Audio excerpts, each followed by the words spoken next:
Good evening, everyone. Today is Tuesday, November 17th. This is a regularly scheduled City Council meeting. Could we all please rise and begin our meeting as we normally do with the prayer? Dear God, today as this session opens, we pray that your presence will be before us and everyone who serves in the decision-making process of our city. We pray for direction which will lead our city to be strong and unified. May we continue the legacy of our founders. May we be granted this day the wisdom to make decisions which will be for the good of our city. We also pray for your special blessing on all those who are working to transform our city to make it a better place to live and work. Amen. We now please salute our flag. I pledge allegiance to the flag of the United States of America and to the republic for which it stands, one nation, under God, indivisible, with liberty and justice for all.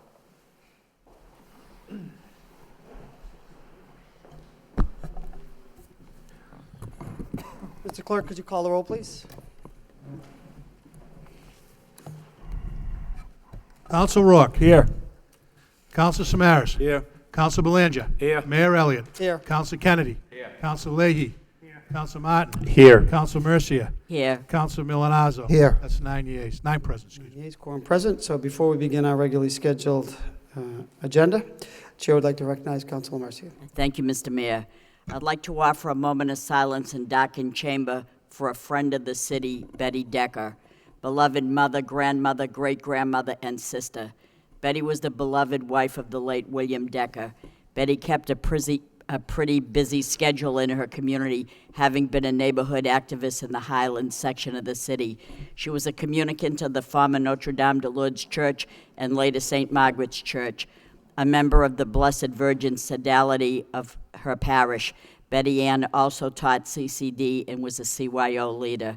Betty Decker will be remembered for her great contribution to her beloved neighborhood in the Lower Highlands, where she served in a leadership role and did everything from organizing neighborhood cleanups to making sure neighbors had sufficient food on their tables, as well as fighting neighborhood crime.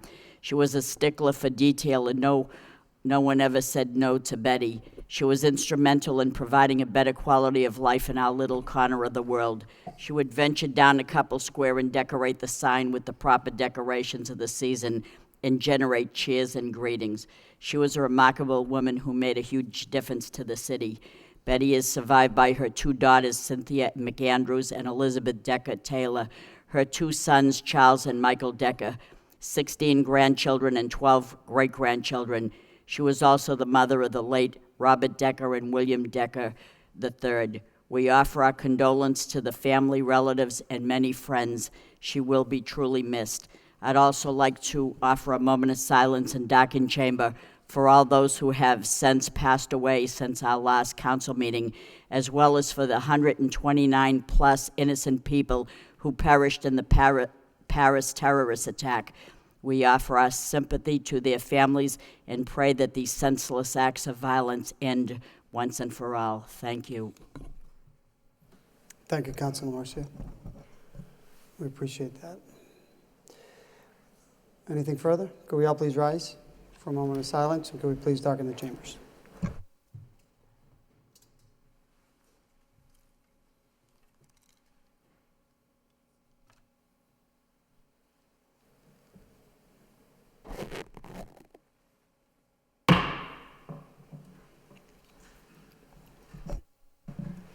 May they all rest in peace.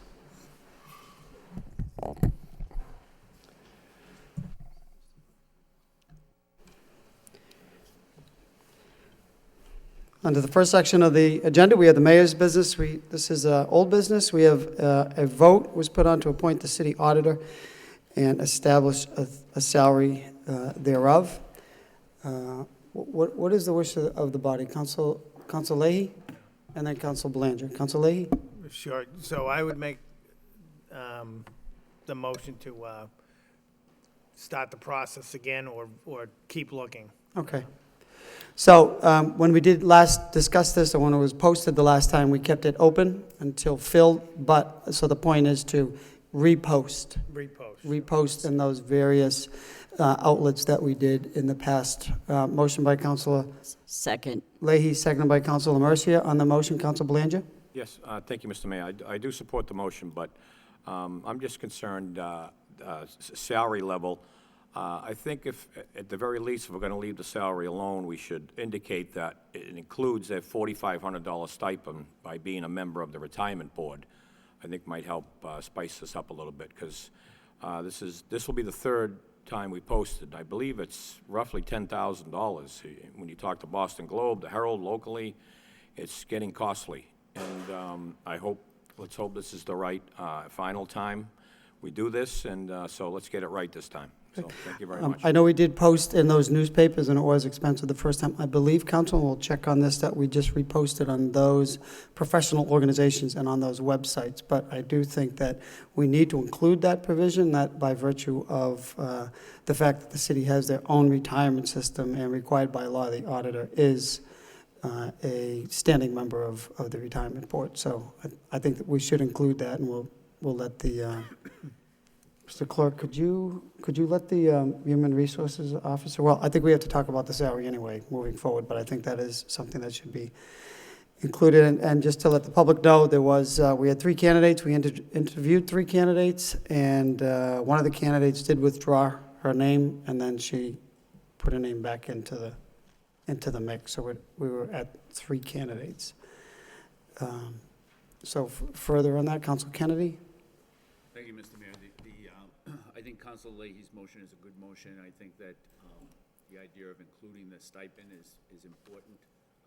When we advertised that, was the wording of the advertisement that the salary was negotiable?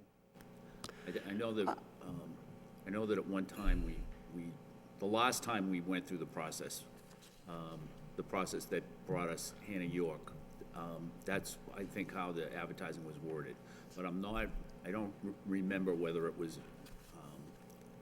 that way this time, but I think that it should be if it isn't. I believe it was posted, that range was posted, but Councilor Milanazzo.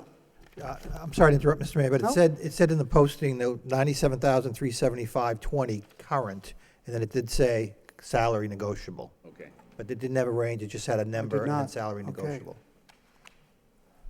Okay, so what is the wish of the body? We're at 97. We did receive a survey from the Human Relations Director, Human Services Director, that everyone received. I mean, we're in the ballpark, but we're not attracting, candidates from similar-sized cities. So, what is the wish of the body? We will include that provision. Motion by Councilor Belanger, second by Councilor Kennedy, to include that provision. The stipend for the retirement board be included in this new reposting. Further discussion on, do we want to create a range so candidates know, which was the case in the past? Council Milanazzo? Again, I would recommend that we do include the stipend. It would bring it up to about $101,800. And then if you did a range, again, I would recommend $101,800 to, say, $105,000 as a range, just to, again, try to attract the talent that we're looking for. And what is the range in that Medford, Councilor? I know that if we have that. Medford, it was 98,772 to 114. It was Okay. quite a range there in Medford. Okay, so motion to include the stipend, that would bring the salary to 101,800, Councilor? 101,800 to 105, 105? I would say. 105? 105. Councilor Kennedy? I guess what I think might be worthwhile doing is keeping the upper end open-ended, so that we'd have a better chance of attracting candidates that might be willing to come, but only if the salary was a little higher. And I think that it's difficult to say the salary range is this to this, but it's negotiable. But it seems to be if you cap it off. It doesn't, I just think that we might try it that way this time and see how that goes. You're fine with that? Okay.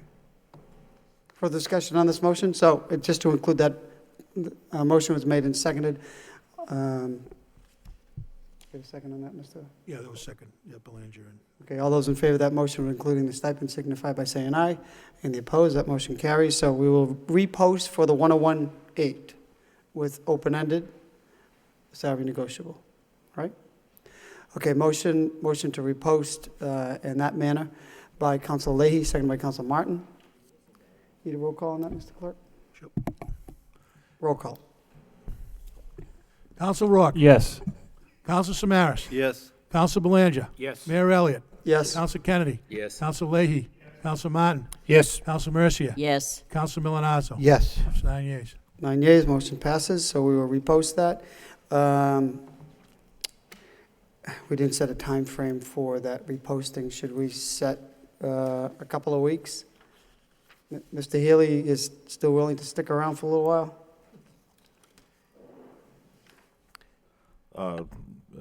Mr. Mayor, and to the city council, the only issue is the 960 hours I'm restricted to in a calendar year. So there will come a point in December where I'll probably be less than 35 hours a week, but that, Okay, so can we, I'll make it work. we know you do some volunteer service. So with that, should we set, is it 2 weeks, 3 weeks? I mean, it's been up on the website, so what is the wish of the body for a deadline to receive these applications and then begin the process again? Today is the 17th. Shall we say 2 weeks? I mean, we still left it open-ended before, that the position will stay open until, Mr. Mayor, I would like to add, what I'll do is start after the Thanksgiving holiday, which would be the first week in December. I think should be the start of the advertising. And I think a period of 2 weeks is sufficient. That's my opinion. so we want to wait to repost until after Thanksgiving? I think that would be best. Okay. The paper during the holidays, don't they? I respectfully, I would like to just continue this process. I understand you want to get the best bang for the buck, but I still think we leave it open anyway. Counsel Kennedy? Okay. Counsel Mercia? I'd like to just continue it right away, the sooner the better. I know that Thanksgiving is coming, but do we not have the papers, or people don't check it out? It's probably they'd have time. They want to rest after a full stomach of turkey. They probably might want to go online and start looking, and I suppose we could even continue to repost it if we don't get candidates after that, too. Counsel Kennedy? Yeah, I was just gonna suggest that maybe if we're gonna wait, that an alternative would be to do 3 weeks. Just, just start now and just go for 3 weeks. Okay. And we're gonna be taking resumes as they come in anyways. And I also think that we should bring forward the resumes that we've gotten so far, as well, just to see what we do come up with. Counsel, you good with that? We'll just Yes, extend it 3 weeks? I think that's a good compromise. That's a good Mr. Mayor. compromise? Period of 3 weeks, starting, sure, I think that's a good Okay, compromise. so motion is to begin the posting that we just approved up for 3 weeks, and perhaps we can ask Mr. Manager if we could have the Ms. Callery provide us with resumes received on a weekly basis, and we'll be able to keep track of how things are going, and then set a date to have that discussion again in 3 weeks. Okay, all those in favor of that motion by Counsel Belanger, second by Counsel Kennedy, to proceed with that process. All those in favor signify by saying aye, and the opposed. Motion passes. Got all that, Mr. Clerk? I got it. Okay, anything further on this item? Okay, we'll move on to the next item, that is under the city clerk. We have minutes from the city council meeting of November 10th. We have minutes from the Education Partnerships subcommittee meeting on November 10th as well. Motion to approve by Counsel Samaras, second by Counsel O'Rourke. All those in favor of that motion signify by saying aye. And the opposed, motion passes. Minutes are accepted and placed on file. Next item on the agenda is a vote to cancel the city council meeting of 12/1, December 1st, 2015. On this motion, Mr. Clerk? Anything? Yeah, just from a procedural element, I think you've got the memo there. Thanksgiving's on a Thursday, the building is closed on a Friday, so the turnaround would have to be, everything would have to be put to bed for the meeting on the prior Tuesday on a Wednesday, and the department heads would have to get all their information in for me that Wednesday, and I'd have to post that Wednesday, so in light of that, I think it's just a better alternative procedurally and more efficiently if that meeting had been canceled. And it was done last year in that same element as well. So we'll have a Tuesday meeting, so agenda items would have to be the following day to be posted, That's right? correct, yeah. Okay, I get it. I understand. Further discussion on this motion? Motion to approve by Counsel Milonazo, Seconded by Council Mercia. All those, we need a roll call. Counsel Rourke. Yes. Counsel Samaras. Yes. Counsel Belanger. Yes. Mayor Elliott. Yes. Counsel Kennedy. Yes. Counsel Leahy. Yes. Counsel Martin. Yes. Counsel Mercia. Yes. Counsel Milonazo. Yes. That's 9 yeas. 9 yeas. This is tonight, right? So we have one general public hearing. It's not 7 o'clock. It was advertised for 7 o'clock. So we'll proceed on to the next section of the agenda, and that's communications from the city manager. We have motion responses A through G. So we'll begin with A, loading zone wording change. Comments on motion response A. Well, Council Mercia? thank you, Mr. Mayor. Wouldn't that motion response A be part of the public hearing? So I think we shouldn't talk about it till at Okay. that time. Very good. Motion to delay, well, motion to take this up during the public hearing by Council Mercia, second by Council Milonazo. All those in favor signify by saying aye, and the opposed, motion carries. We move on to motion response B, striping of Lord Overpass.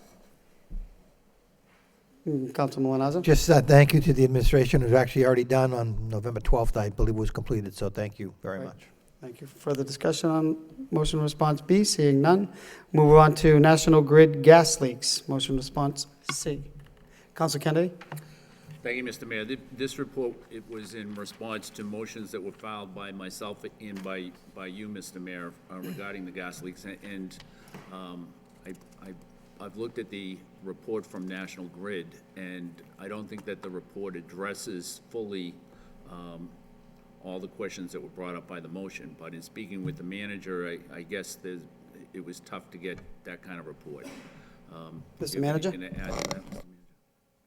Yes, thank you, Mr. Mayor, through you. As a matter of fact, we sent it back several times to National Grid for a more comprehensive report, and then we were finally informed that they felt that was proprietary information that they were not going to share with us. So we did try, but this was the best product that we could get from National Grid. Okay, so I appreciate having the report. I just wish it had more information in it, but I also can appreciate that you probably exhausted your efforts in this regard. And I suppose what is implied is that there is no problem with the existing leaks and that you have nothing to worry about. So that's all I've got, Mr. Mayor. Thank you. Thanks. Thank you. Just to follow up, as Council Kenny mentioned, so Mr. Manager, is it possible to get do you think it's possible to get an update on any of this information, or are they just not acknowledging that there are any gas leaks, Mr. Manager? I think maybe what happened to Verizon should happen to National Grid is the next time they're before us, we bring up this issue and why they don't respond to us, and maybe they should respond to us in kind. Okay, duly noted. Council Mercia? Thank you, Mr. Mayor, because I would have asked someone if someone was here from the gas company to give me an example of a grade 1 leak. I want to know what that is. There's a grade 1, grade 2, grade 3. Grade 1 is the most severe. Like, what is a grade 1? Give me an example of that, and there's nobody here that I can ask that question to. Next time they're here, we will ask those questions. I understand they don't want to divulge if there is a grade 1 leak but I think at least through the administration, they should be able to respond. And a quarterly report on whether it's been fixed or not, I think would be helpful. Anything else on Council Samaras? Thank you, Mayor Elliott. Through you, Mr. Manager, to the city solicitor. I mean, do we have, I mean, they talk about their proprietary rights, what have you, but still, in a sense, our city. I mean, and there's a concern by many people about these gas leaks. Is there anything legally we can do at this point to seek more information or to demand a better stance on this rather than everything's fine? Madam Solicitor? We certainly can, through the manager's office, explore the legal concept further, but it is not likely that we would have success in that area. Mr. Manager? So basically, Mr. Manager, I think what your approach, that we question them when they come back asking for the other requests. Yes, through you, Mr. Mayor. Yeah, National Grid comes here quite often asking for us for considerations, and I think probably the next time they ask for consideration to refer it to me to research with them and get consideration back also. Okay, thank you. Thank you, Councilor. For further question, Councilor Kennedy. Thank you, Mr. Mayor. I guess the thing about the report is that the report looks backwards at what National Grid has done so far. And even at that, if you look at how many miles they've taken care of, in 2013 it was like 8 point something, and then 7 point something, and then in 2014 it dropped off dramatically so that it's only like a couple of miles. But I don't, one of the things that the motion asked was, what were the potential risks? And I don't think that that's a tough question. I don't really understand why there can't be a good answer as to what are the potential risks of the existing gas leaks as they are.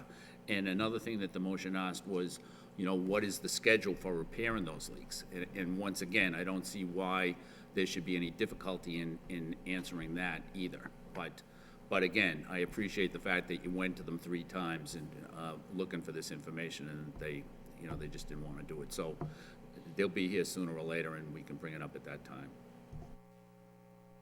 Further discussion on motion response C? Seeing none, we'll move on to motion response D, street light on Jake Street. Councilor Kennedy? Mr. Mayor, through you to the manager, I just would like to commend the administration on getting that light up really quickly on Jake Street. Now, part B is to get the light turned on, which I guess is up to National Grid. So it's another National Grid issue. I don't know if maybe they will tell us when they'll turn it on. I don't know if that's secret information or not, but let's try to push forward on that. The one thing they've been pretty responsive on is things like a street light on Jake Street, so I have much more confidence with that. Thank you. Further discussion on motion response D? Seeing none, we move on to motion, motion response E, that is plans for replacement of Rourke Bridge. We have a presentation by Ms. Beverly Woods. Welcome to City Hall again. So everybody has a copy of the presentation on their desks. And with that, Ms. Woods.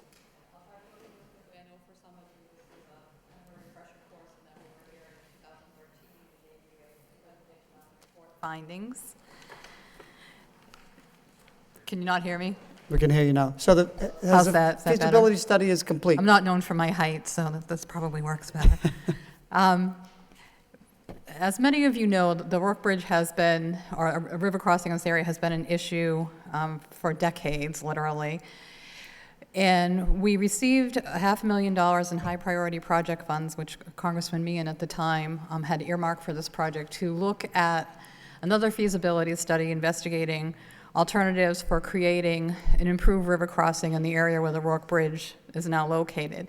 We started that process by looking at studies that were done in 1975 and 1985, and you can see on this map all of the various alignments that have been considered over the years for relocating a new bridge. There was a sort of preliminary vetting process where we looked at constructability issues. Was it possible to put a bridge on any of those alignments given the land use changes that had occurred over that time period? And was it, from an engineering perspective, feasible in terms of improving traffic operations in the area? And what emerged from that initial vetting were these alternatives. They all had numbers.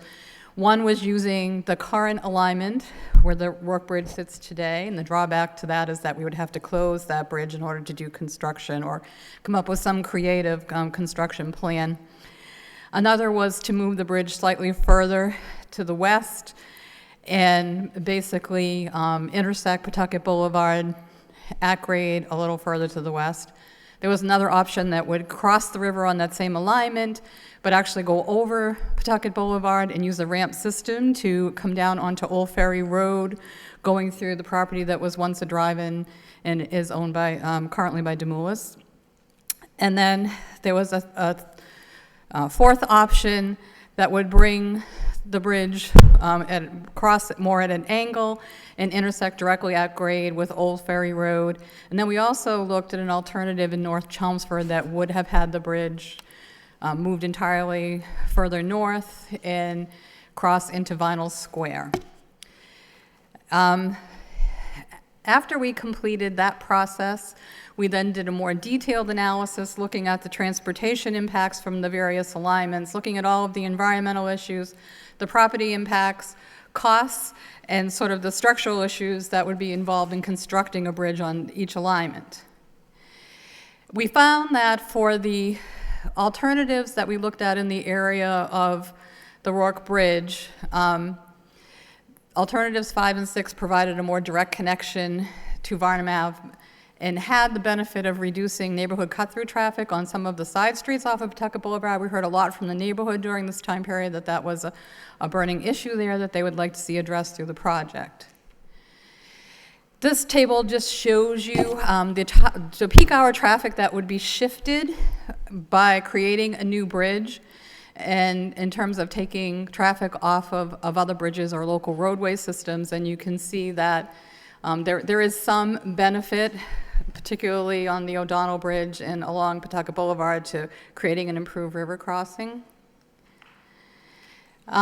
We collected baseline traffic volumes, and here in this particular table, you'll see green and purple lines, and the green roadways are the ones that would see actually a decrease in traffic volume with the new bridge, and the purple are the roads that would see an increase.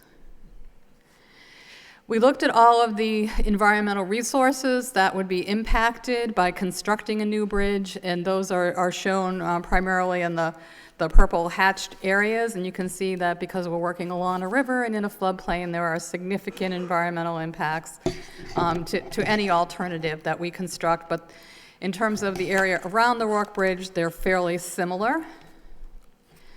And we did the same for cultural resources and protected species, and the areas that are hatched are where there are resources that need to be protected. That includes the state parkland along the river.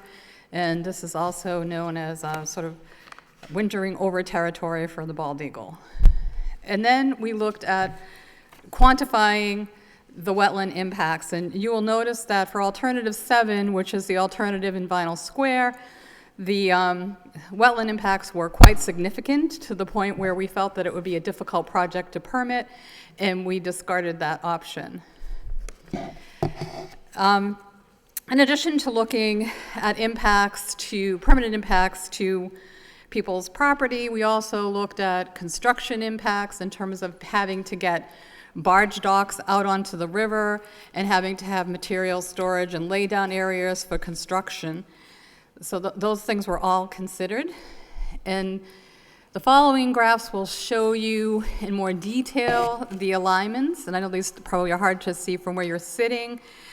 But one of the things that we heard about a lot when we had our public meetings, there were 5 public meetings on this project, was that the boaters who use the river felt that the existing bridge has too many piers, and they'd like to see the number of piers reduced. And I know we heard a lot about this when there was consideration of bringing the Olympics to Lowell.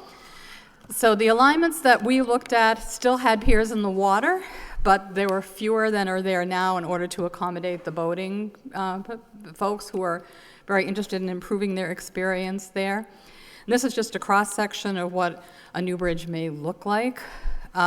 Because there are 27,000 vehicles a day using the bridge, we found that we really needed a 4-lane bridge, which would double the capacity of what's there now in order to accommodate traffic in the area.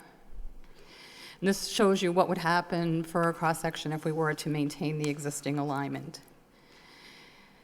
This shows you the 4-lane bridge that would intersect with Pawtucket Boulevard at grade, and sort of how that would land on the other side of the river, and how the alignment may look relative to what's there today. This is the western bypass alignment that would go over Pawtucket Boulevard and use a ramp system to come down onto Old Ferry Road. Back in 2013, the City Council decided that they did not like this option because it had economic development impacts in terms of reusing the old drive-in parcel, so we have dismissed that from further consideration. And this is the alignment that it would seem a significant number of people preferred, where it would actually be a longer bridge crossing over the river further west and intersect to form a four-way intersection with Old Ferry Road. Since completion of the report, we had worked with the city to submit a request to MassDOT to initiate this project. The state actually owns the bridge and the roadway there, and although they own it, they require that the project actually be initiated by the community. So that was done. It was approved by a committee that MassDOT has called the Project Review Committee and assigned a MassDOT number, so it's now an official project. We then incorporated the project in a regional transportation plan, which is a step that's necessary in order to secure funding for the project. And last summer, our board voted to send a letter to Governor Baker requesting that MassDOT begin the environmental permitting process and design. We didn't get a response to the letter. The next step in terms of moving this process forward is to complete the environmental review process through NEPA, which is the National Environmental Policy Act, and MEPA, which is the state process. And alternatives 2, 4, and 6 are the alternatives that would be included in that report. The environmental permitting process is such that you're required to look at a number of alternatives and identify the environmental impacts of each. And from that report should come a preferred alternative that would be advanced into design and permitting. And then the next step after that is to secure funding, and depending on which option goes forward, the cost of this project is estimated to be between 55 and 80 million. So it's a very large project. The project would then need to be programmed into the Transportation Improvement Program. And then MassDOT would need to advertise and award a construction contract and construct the project. So that's, in my Reader's Digest version, a summary of the report, and I'm happy to entertain any questions. Thank you, Beverly, for that report. Again, we appreciate it. So with that, questions, comments from the makers of the motion? Councilor Samaras? Thank you, Mayor Elliott. Thank you for the report. I think you have a date in here, 2035. Is that to say that's when the bridge can be constructed if all goes well? No, but in order to secure state and federal funding, we're required to demonstrate that the project will work effectively 20 years out so that the federal government can feel confident that they're making a wise investment and that enough capacity is being designed into the project to last for at least 20 years, so they're not being asked to come back in 5 or 10 years and make improvements in the area again. All right.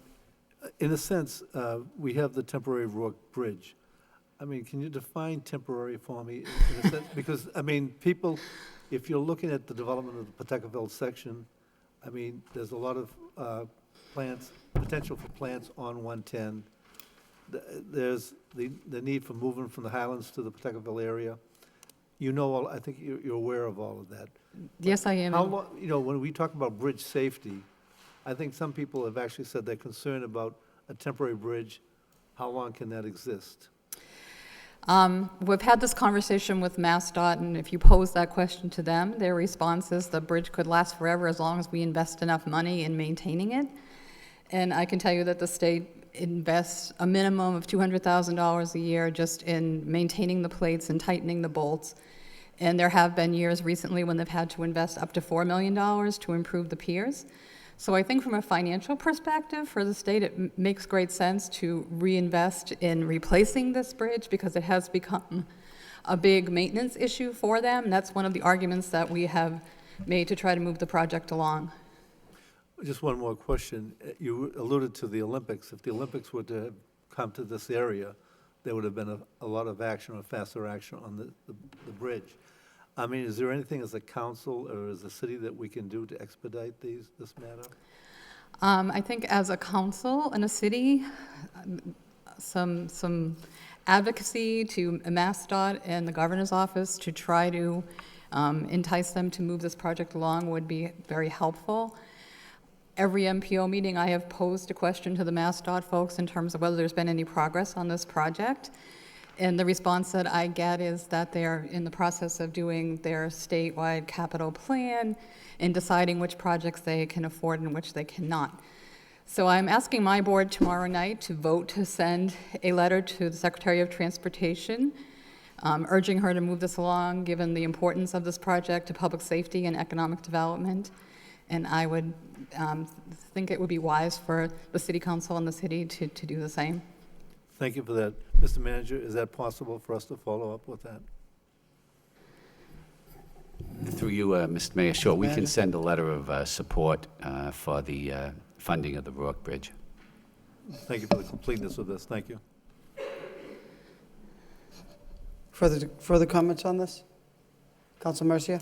Would it be more beneficial if we were all on the same page as to what design we agreed on? Well, in order for the final alternative to be determined, it requires the environmental review process to be complete. So I think that's something that will evolve during the environmental process, and there will be public hearings during that process where the city can weigh in on the option that they prefer. Because I've been to a number of meetings up at Lowell General.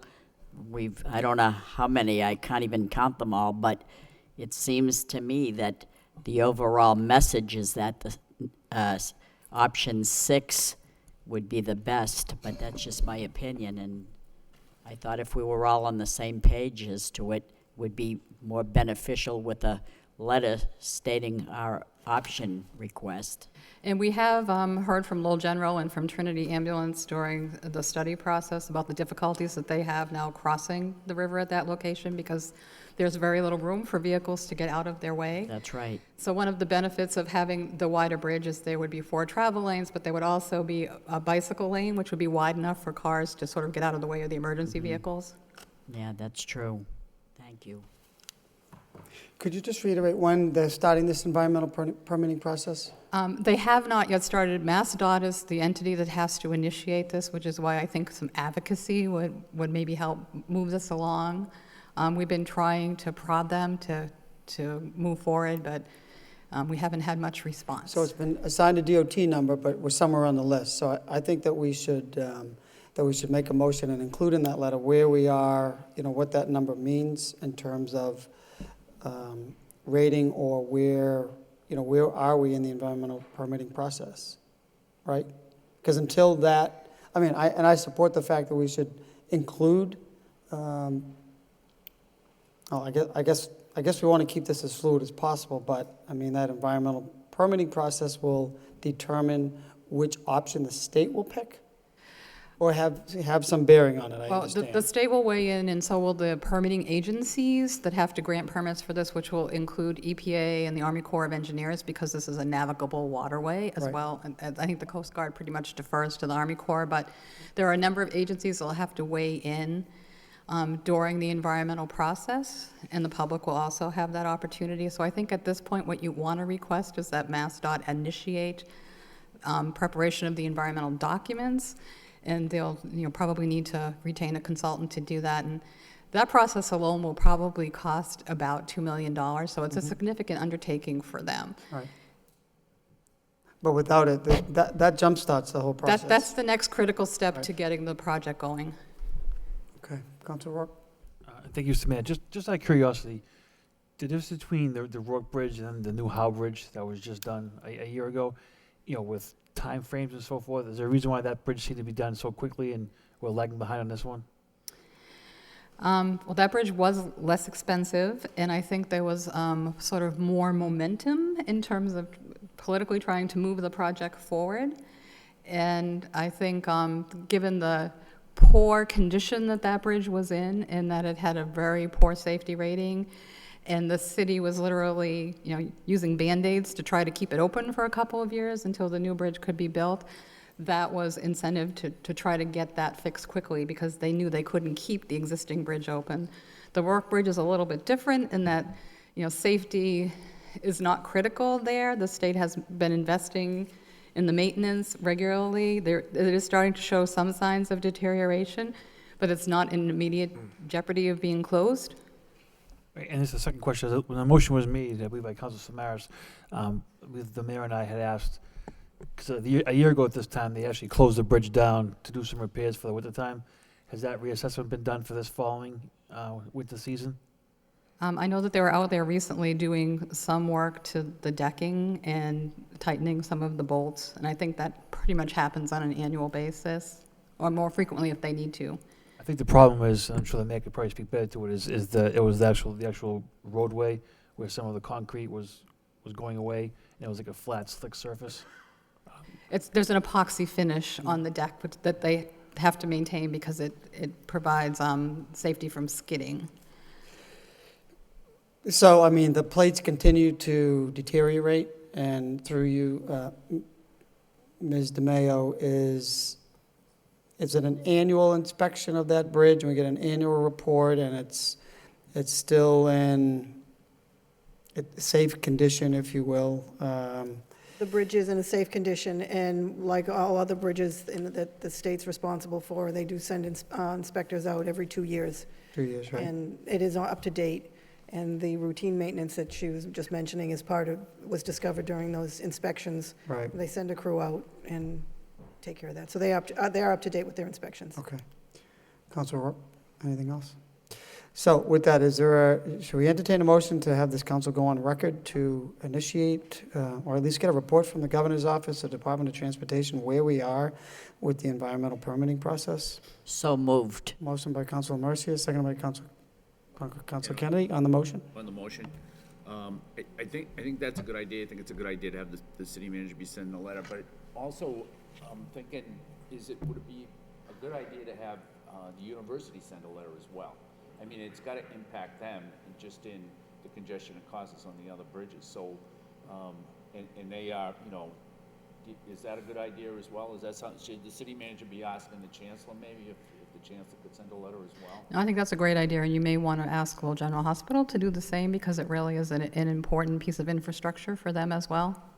So could we do that too, Mr. Mayor? So as part of that motion, we'll include those stakeholders that would definitely have an impact, including Trinity, the hospital, and, it's clearly a safety issue. I think we've said it more often than not, you probably, Councilor Martin. When one bridge goes down, this city is crippled, and I think that's what the concern is, certainly with this bridge and others. But so, as part of the motion to include that we reach out, Mr. Manager, to those, those parties that have participated in the discussions at Lowell General in the past, and have them weigh in as well.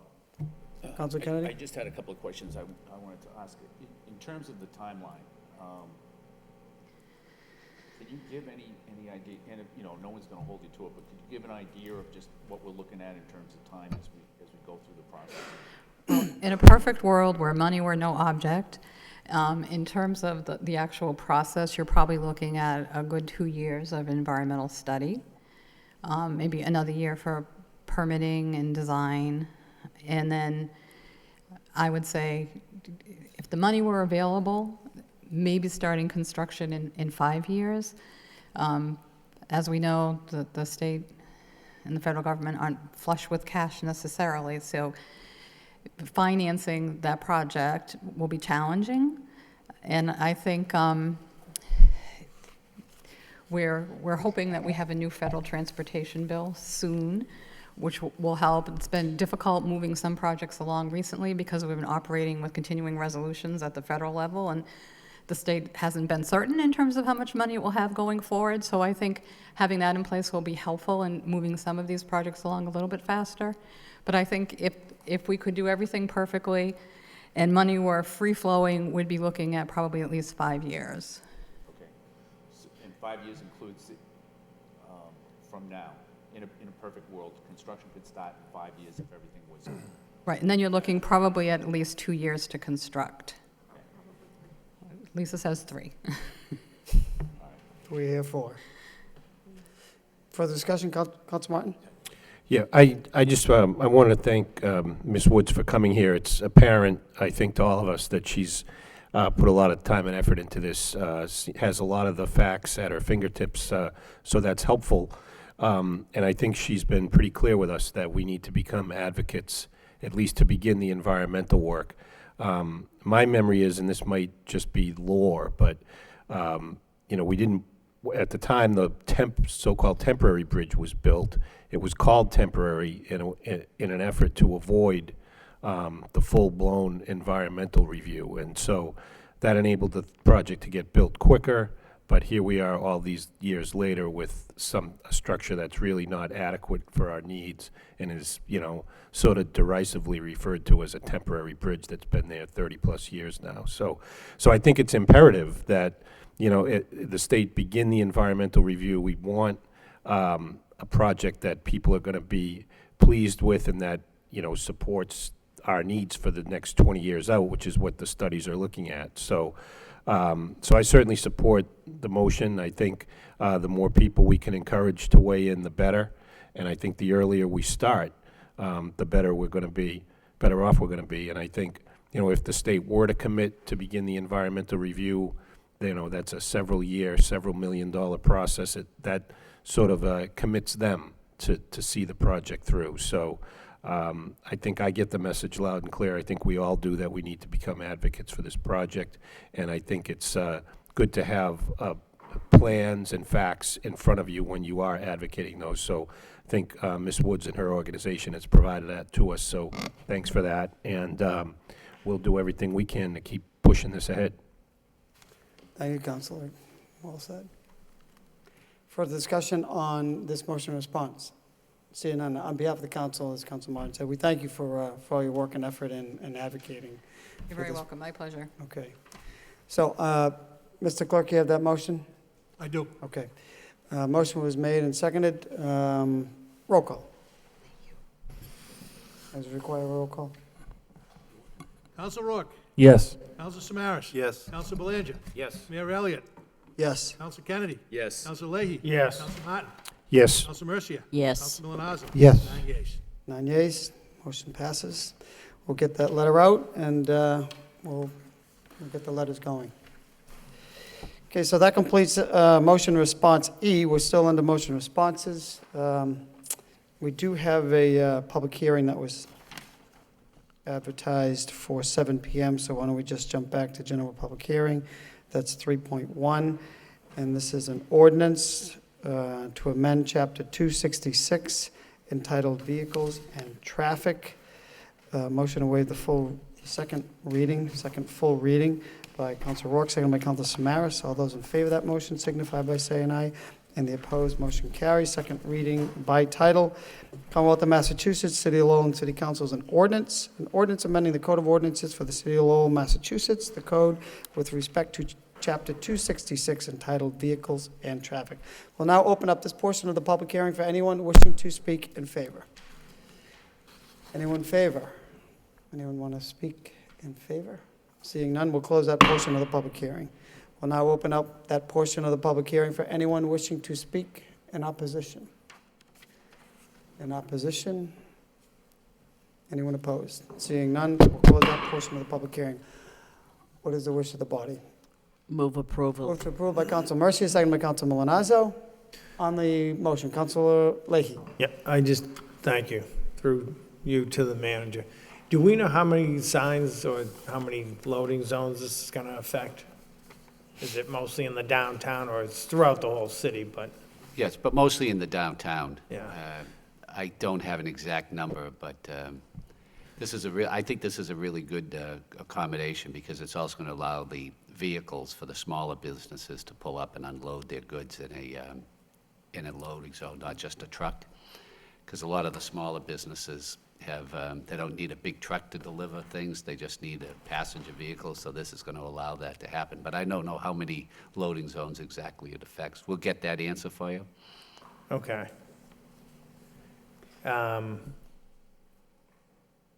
Okay, but the new sign, doesn't it say just for commercial vehicles, though? Yes, but we're defining a passenger vehicle that's unloading goods as a commercial Oh, vehicle. okay, all right. Okay, thank you.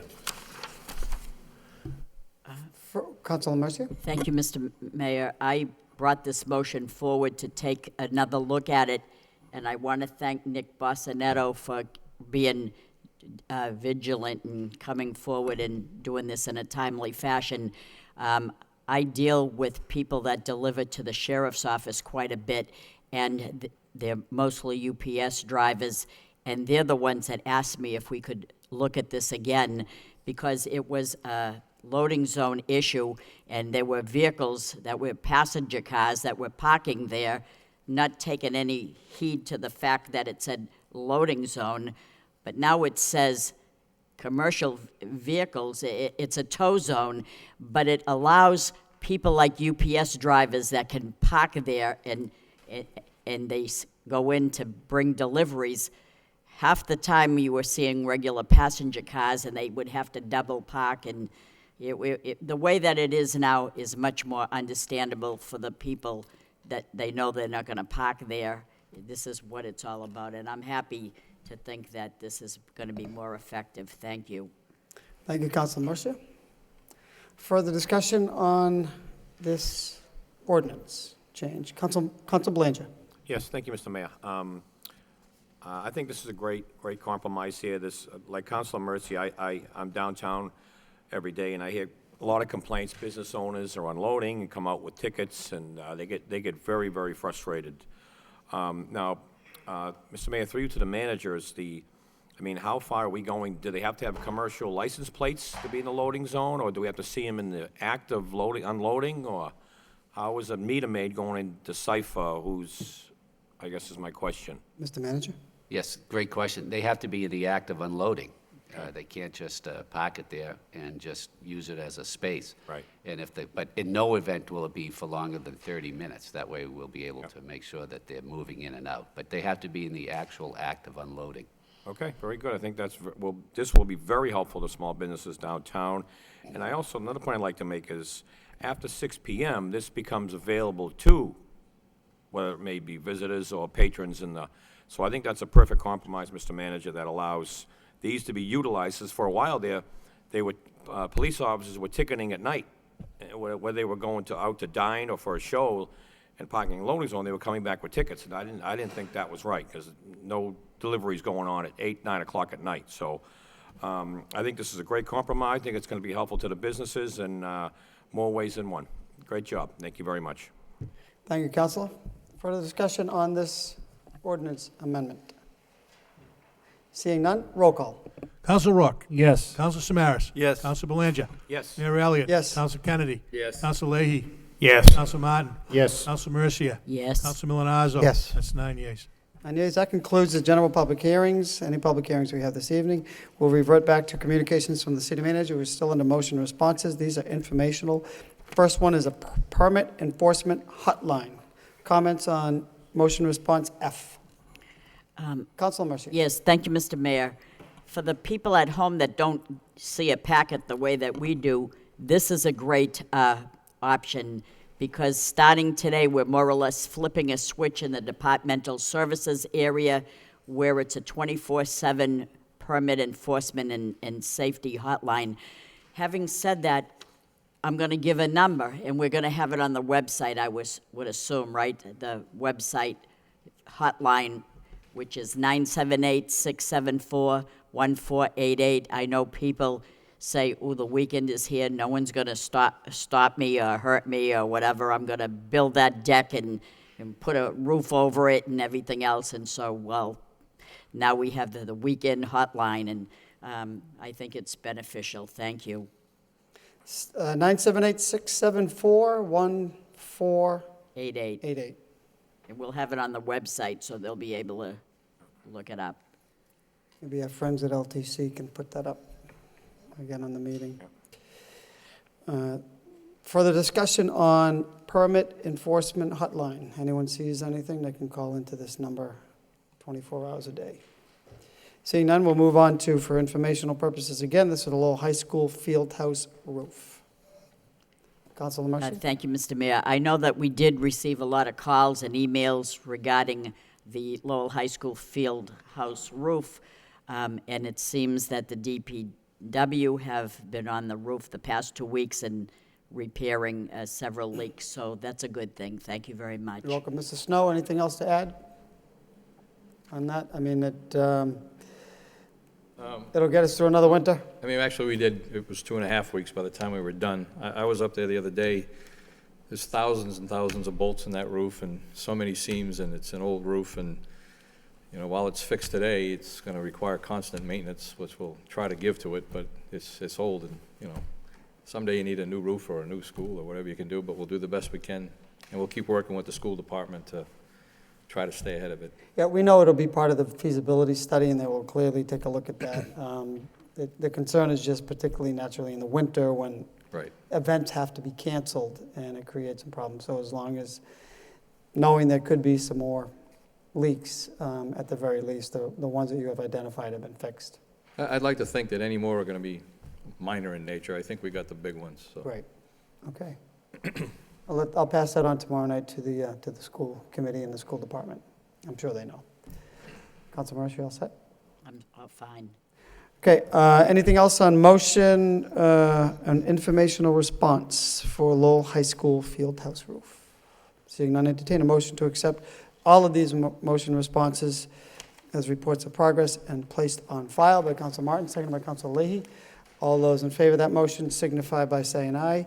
And the opposed, motion passes. Reports are accepted and placed on file. We move on to orders from the city manager. The first order of the evening is an order of taking and acceptance for Addie Way and Eklund Drive. This is the first reading. This needs to be referred to a public hearing on December 8th. Motion to refer that to a public hearing by Council Kennedy, seconded by Council Belanger.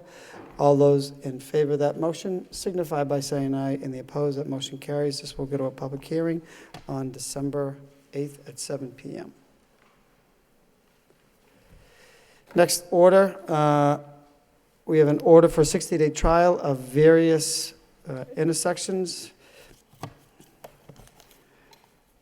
Motion to waive the full reading by Council Belanger, seconded by Council Samaras. All those in favor signify by saying aye, and the opposed, that motion carries. Second reading by title. In City Council is an order pursuant to Chapter 266 of the Code of Ordinances in the City of Lowell, Massachusetts, concerning Section 266-6 thereof, entitled Temporary Experimental Regulations. Temporary traffic regulations are hereby implemented for a period of 60 days. Motion to accept the report, or to approve, excuse me, by Councilor Rourke, seconded by Councilor Milonazo. Further discussions on the 60-day trial? Roll call. Council Rourke. Yes. Council Samaras. Yes. Council Belanger. Yes. Mayor Elliott. Yes. Council Kennedy. Yes. Council Leahy. Yes. Council Martin. Yes. Council Mercia. Yes. Council Milonazo. Yes. It's 9 yeas. 9 yeas, that passes. That concludes orders from the city manager. Next item on the agenda, we have reports from the subcommittee. There was a transportation subcommittee this evening at 5:30. I'd like to recognize the chairman of that subcommittee, Council Milonazo. Thank you, Mr. Mayor. The Transportation Subcommittee did meet this evening at 5:30 to discuss Andover Street pedestrian crossing. We got a very detailed report from the administration, so I want to thank the administration for that, which actually outlined not only findings, but short-term, medium-term, and long-term solutions to what's happening at the on Andover Street, how fast the cars are traveling, and how dangerous it is to cross Andover Street. This actually came before the subcommittee as a result of a parent from the Belvedere neighborhood coming to the council and asking us to take a look at this issue. And as I said, the administration did get right on it, and they've already repainted the crosswalk. They've enforced the speed limits. They've added hours to the crossing guards' time at the corner of Andover and Douglas Road. And we're looking now at trying to move forward with some additional ideas. In fact, the parent that was here this evening actually proposed that we look at relocating the crosswalk from Douglas Road to Arbor Road. So that's something that the administration is going to take a look at. We're also going to look at identifying design and some funds, be it Chapter 90 monies, that could possibly be used to improve Andover Street from traffic calming to a long-term would be, I believe the term is refuge islands, that we would put in place.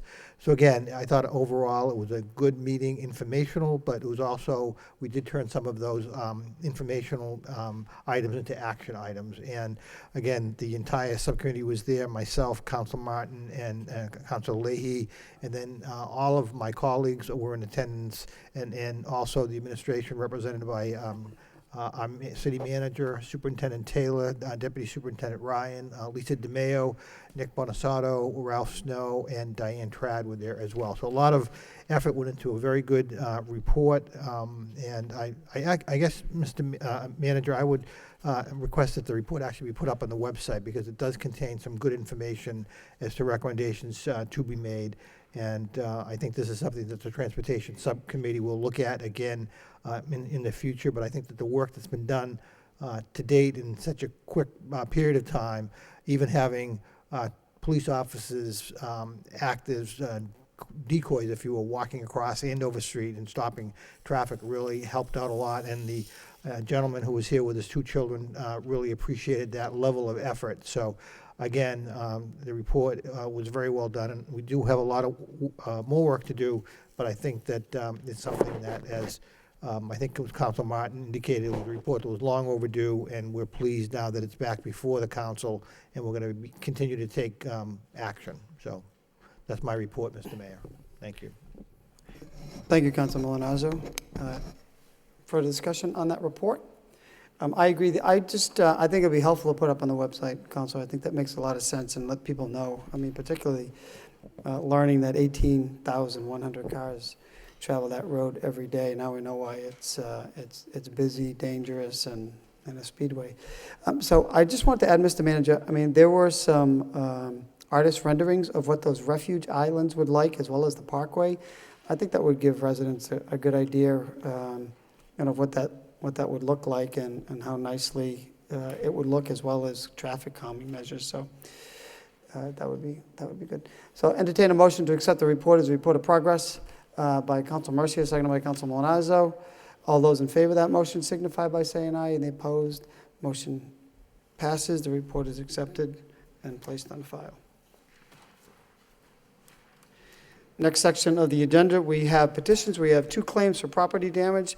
Motion to refer this to the Law Department by Council Rourke, seconded by Council Samaras, for report and recommendation. All those in favor of that motion signify by saying aye, and the opposed, motion passes. There's one last petition of the evening. That petition is by Comcast, requesting installation of a new vault and conduit at 59 Technology Drive. This is the first reading. This requires a public hearing. Motion to send it to a public hearing on December 8th by Council Belanger, seconded by Council Kennedy.